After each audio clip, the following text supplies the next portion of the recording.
Assalamualaikum warahmatullahi wabarakatuh. Alhamdulillah, alhamdulillahi rabbil alamin. Assalatu wassalamu ala asrafil anbiya'i wal mursalin, Sayyidina wa maulana Muhammadin. Asyhadu an la ilaha illallah wa asyhadu anna Muhammadar Rasulullah. Allahumma shalli ala Sayyidina Muhammadun musyabil wal ikram, ya wal jalil wal ikram, wa tahirin wal mujahidina, amma ba'du. Ibadallah,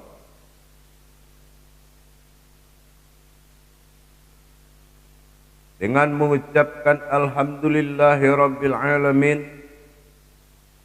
mengucapkan rasa syukur dan puji syukur kita kehadirat Allah Subhanahu wa taala atas kalimah dan himbauan serta izin dan juganya. Ridhonya jugalah yang bisa membuat kita dapat menjalankan segala amanahnya, beramal dan beribadah, lahir dan batin, dunia dan akhirat. Bersalam kita tidak akan pernah kita lupakan. Marilah sama-sama kita sampaikan, kita panjatkan kepada junjungan kita, Nabi Allah, Nabiul Akhirul Zaman, Rasulullah Muhammad sallallahu alaihi wasallam. Atasnya kalimahnya dengan kita kalamkan, Allahumma sholli ala Sayyidina Muhammad wa ala alihi Sayyidina Muhammad. Alhamdulillah, bersyukur kita kepada Allah atas segala limpahan rahmah hidayahnya, serta dengan izinnya juga kita dapat menjalankan amanahnya, beramal dan beribadah, dunia dan akhirat. Bersalam juga kita tidak akan pernah kita lupakan. Marilah sama-sama kita sampaikan kepada junjungan kita, Nabi Allah, Nabiul Akhirul Zaman, Rasulullah Muhammad sallallahu alaihi wasallam. Atasnya kalimahnya dengan kita kalamkan, Allahumma sholli ala Sayyidina Muhammad wa ala alihi Sayyidina Muhammad. Bertemu lagi dengan saya, Guru Mursyid Syekh Nur Muhammad Buya Irwan Maulana Al-Khalidi, tentunya dalam YouTube kesayangan kita, Buya Pasaman Timur, dalam makom Majelis Zikir Ma'rifatullah, Sumatera Barat, Jakarta. Insya Allah dalam waktu dan kesempatan yang diberikan oleh Allah, yang kita hargai dan kita muliakan ini, tentunya tidak lupa kita berbagi wawasan dan ilmu pengetahuan. Suatu keindahan besar bagi kita adalah berbagi ilmu pengetahuan pada sesama dengan tulus dan ikhlas demi meningkatkan iman dan takwa kita kepada Allah. Dengan meningkatkan iman dan takwa, maka meningkatlah derajat daripada ibadah kita, sehingga pantas dan layaklah kita menghadap Allah dengan kemampuan sesuai dengan ilmu pengetahuannya, bukan menurut kemampuan kita.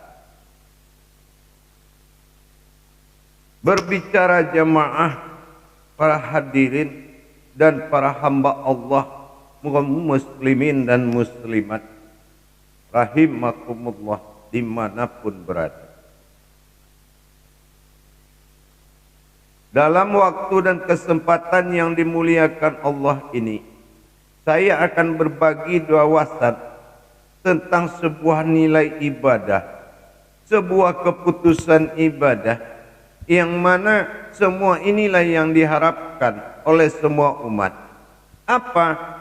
yang diharapkan adalah seperti apa wujud pertemuan dalam solat itu antara makhluk dengan Khalik. Disinilah kita harus lebih belajar lagi. Makanya dari awal kita harus memenuhi rukun-rukun dan syarat-syarat yang hak bagi Allah. Apa yang syarat yang hak bagi Allah? Pertama adalah sifat dan zatnya, yaitu kodratnya lah yang bisa, yang tidak bernilai atau memiliki sifat keumatan atau alam. Inilah yang bisa dituntun untuk datang menghadap dalam rangka menyaksikan sebuah pertemuan. Jadi kalau kita berpikir dengan ilmu, berbeda kita berpikir dengan makom ibadah dan amaliyah. Kalau kita berpikir di jalan ilmu dalam pembahasan makom solat, maka kita nilai di sini adalah wujudnya, yaitu salatul malhalah fil mukassafatullah. Solat itu adalah satu alat atau jalan untuk mengadakan pertemuan dengan Allah. Cuma siapa yang bisa bertemu dengan Allah? Adakah makhluk di bumi dan di atas bawah langit ini memiliki kemampuan melihat? Adakah di bawah langit dan di atas bumi ini sebuah makhluk mampu mengingat Allah? Inilah jawabannya. Jadi yang dikatakan dengan diharapkan oleh Rasulullah, tiga nilai solat umatnya. Yang pertama, bagi yang tidak berilmu, salatul marhalah fil jazadiyah.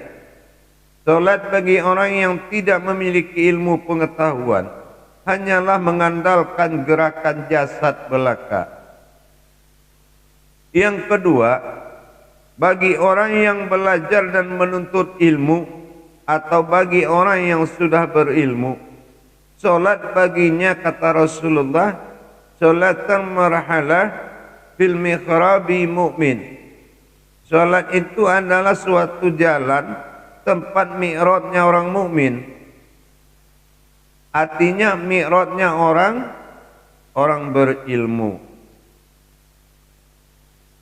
Nah, yang ketiga, bagi orang yang sudah arif dan bijaksana, telah memenuhi rukun-rukun iman, rukun ilmu, rukun takwa, maka bagi dia solat itu adalah suatu pertemuan, sebuah jalan untuk menyaksikan pertemuan dengan Allah. Ini yang dikatakan salatul marhalah fil mukasyafatullah. Maka dalam kesempatan ini, apa yang dikatakan mukasyafah? Mukasyafah itu seperti apa? Inilah yang harus kita gali wawasannya. Mukasyafah atau pertemuan. Pertemuan apa dulu nih? Mukasyafah itu wujudnya seperti apa? Nah, disinilah kita harus kembali mengingat daripada kajian-kajian hakikat diri dan solat.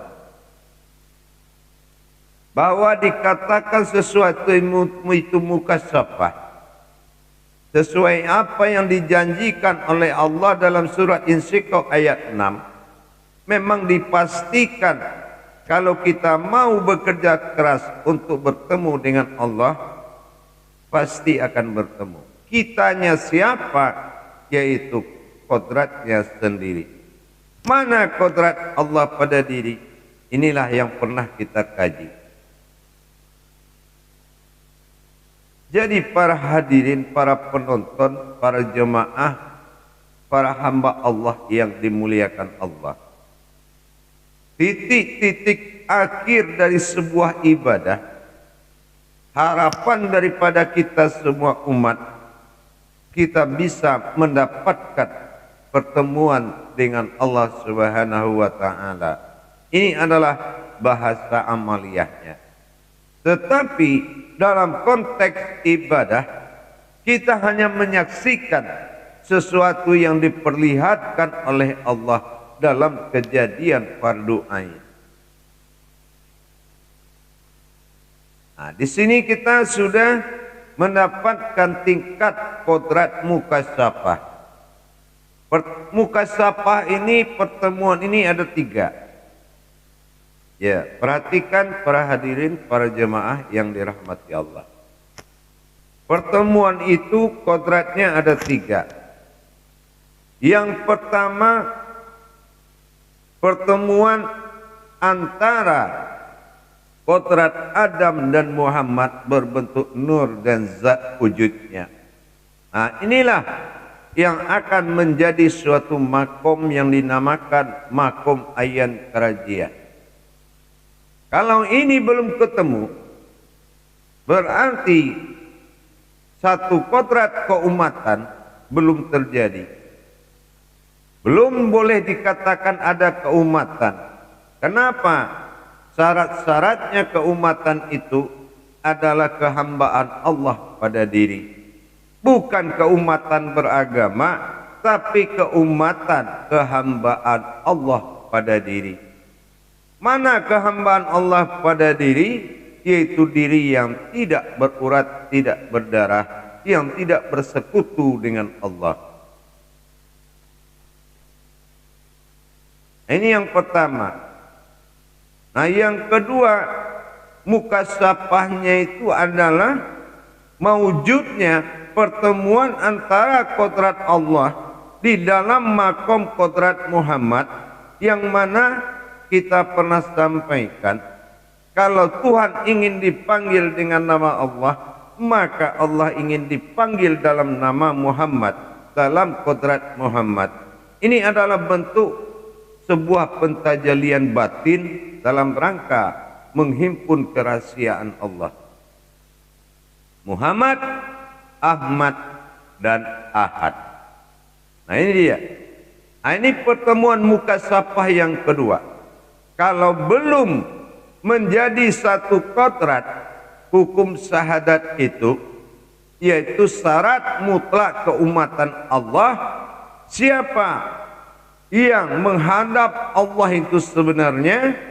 Nah, di sini dari tajali ini sudah kelihatan. Inilah yang bersifat aftar. Kalau sudah Allahumma sholli ala sayyidina Muhammad, berarti aftar sudah.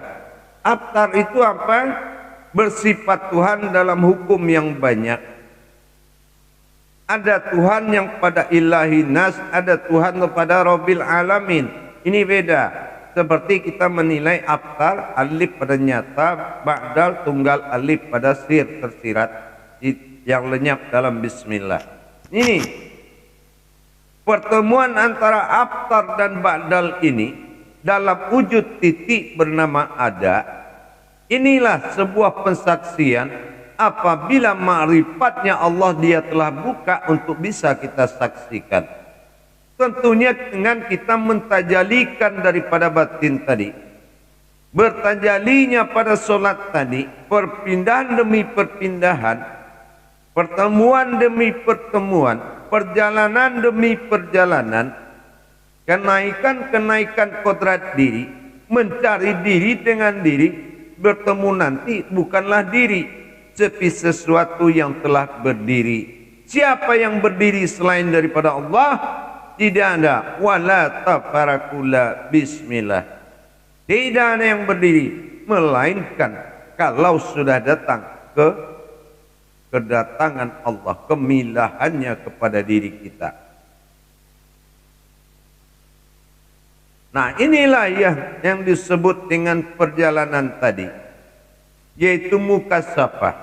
Bagaimana kerangka Nabi rahmatan fil alamin ini dikatakan dengan Assalamualaikum ayyuhan Nabi wa rahmatullah. Mana Nabi yang telah ditempati oleh Allah, dirahmati, menjadi alamnya maka inilah yang akan datang membawa segala hakikat-hakikat yang telah kita bicarakan dalam rukun dan rakaat serta seluruh kodrat-kodrat ilmu yang akan diantarkan di dalam suatu doa. Makanya Allahus Samad, tetap Allah yang meminta. Artinya di dalam sholat itu sendiri sama kejadiannya di masa Usuluddin. Karena zat tunggal, zat awal yang dijadikan sebagai umat yang pertama, dan dia meminta kepada Allah. Inilah jadinya Tuhan sebagai Tuhan setelah Allah meminta. Allahus Samad. Jadi baru kita mengkaji ketajaliannya kepada Muhammad setelah ada tuntutan permintaan kekuasaan. Kalau permintaan kekuasaan bertajalilah dalam ta'yin awal, disinilah tumbuhnya kodrat Muhammad sebagai semua awal jadi. Inilah makomullah tadi. Jadi kalau kita yang ketiga, setelah kita mengadakan mukasyafahnya antara kodrat daripada zat dan kodrat daripada sifat ini telah menyatu, telah bernamakan Muhammad kodratnya zat Allah ini, maka pertemuan mukasyafah yang ketiga adalah antara aftar dengan ba'dal. Aftar adalah alif lam lam ha pada zatnya Allah yang bernama Allah. Yang bernama Allah adalah zat daripada diri keisanannya Allah itu sendiri yang akan menghadap kewahidannya, ketunggalannya di dalam wujud ada. Makanya satu ada jelas aftar bernama Allah, yang satu ada wujud di dalam tiada. Nah, barulah di sini kita melihat pertemuan dua titik di dalam huruf ya itu, yang artinya ada mukasyafah terjadi. Disinilah dia duduknya satu wujud yang datang tadi di dalam sukun yang ada dalam ketiadaan. Memunculkan diri atau tidak dia tergantung kelengkapan syarat hakikat dari sholat awal. Kelengkapan hakikat-hakikat sholat yang dipelajari dari awal menentukan kebenaran pertemuan antara wujud dengan sukun yang ada di dalam itu. Yang ada di dalam alam kabir itu, disinilah ketentuan. Mau tinggal kamu duduk sendiri atau dihadirinya. Yang jelas sebelum dia maujud, maka terjadilah antara wujud dan sukun. Ada di dalam alam ketiadaan. Alam ketiadaan itu adalah alam yang tiada tapi ada. Adanya di alam ketiadaan. Bisa dibayangkan, kalau utusan yang mewakili lahir batin dunia dan akhirat, zahir dan batin Allah namanya, mendatangi kekuasaan dan kebesaran tertinggi, masa ba'dal usulnya terjadi. Tuhan tunggal bernama Ilah masuk dalam batinnya billah. Disinilah wujud menemui daripada suatu kerahasiaan tertinggi di dalam ketiadaan tadi.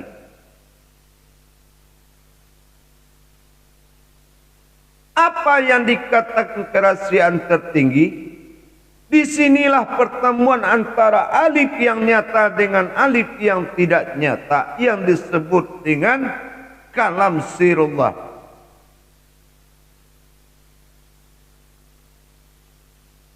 Inilah yang dinamakan alif nasunnah 3. Inilah saatnya dia mempertemukan antara zahir dirinya dan batin dirinya dalam rangka menyampaikan hakikat-hakikat dari buah fikli kauli dan qalbi dan qoriri solat itu.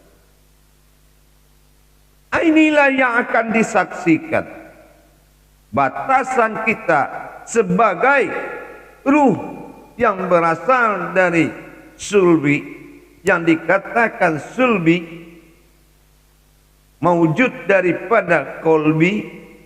Ini perlu dipelajari. Sesosok yang tidak diketahui siapapun menjadi saksi bagi Allah, kerahasiaannya sangat tinggi. Kebenaran ketuhanan Allah pada diri adalah dalam masa pensaksian. Kalau pelajaran pensaksian penggalian syahadatmu lemah, maka kebenaran Tuhan di dirimu masih lemah. Inilah para jemaah yang dikatakan wawasan tentang mukasyafah. Insya Allah 3 kali mukasyafah wajib terjadi. Ingat, 3 kali mukasyafah itu wajib terjadi.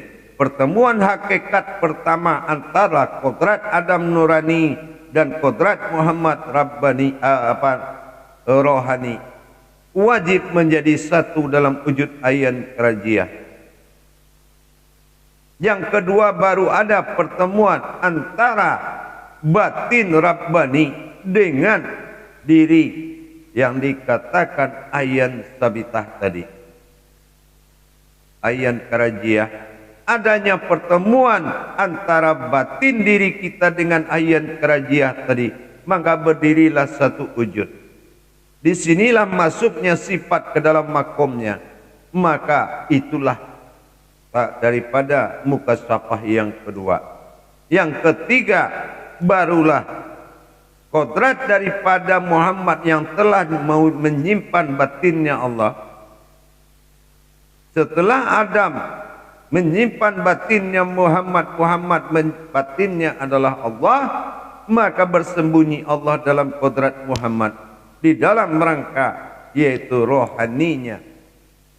Disinilah dia menghadap kepada ketunggalan ba'dalnya Tuhan yang dikatakan pada alam sir. Inilah pertemuan antara abtar dan ba'dal dalam pensaksian 3 kali mukasyafah. 3 kali pertemuan dulu. Telah terjadi maujud pertama, menggagalkan kebatilan masuk ke dalam alam batasan Allah. Itu pertama, berdirilah diri yang dikatakan hakikat, nurani dan rohani menjadi satu. Ini yang dikatakan dengan mukasyafah awal. Mukasyafah kedua, masuklah batin kepada kekodrat rohani dan nurani, menjadilah satu maujud dinamakan abtar. Inilah kalau sudah hayat dia dengan batin Allah, maka ini dinamakan abtar. Yang mukasyafah ketiga, abtar lebur, masuk ke dalam batin, wujud sid alam batin. Itulah dia menemui yang kodrat sirnya. Nah, sunnah 3-nya tadi di dalam alam sukut. Ini luput dalam batin, batin bertemu wujud dalam sir, sir ada dalam sukut. Inilah mukasyafah terakhir dan sesuai makom solat pertemuan itu. Inilah pensaksian dari fardu ain.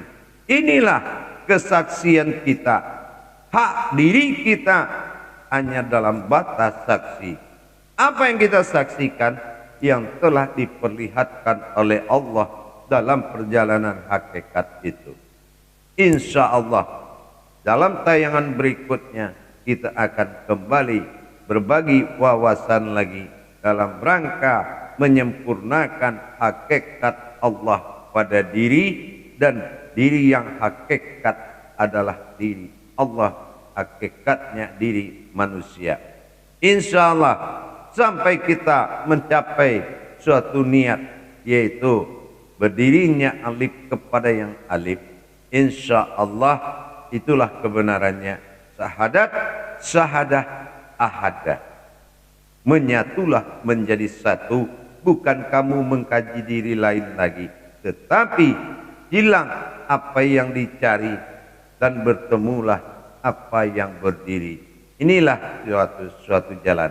Insya Allah dalam tayang berikutnya kita akan berwawasan lagi dan berpengetahuan lagi.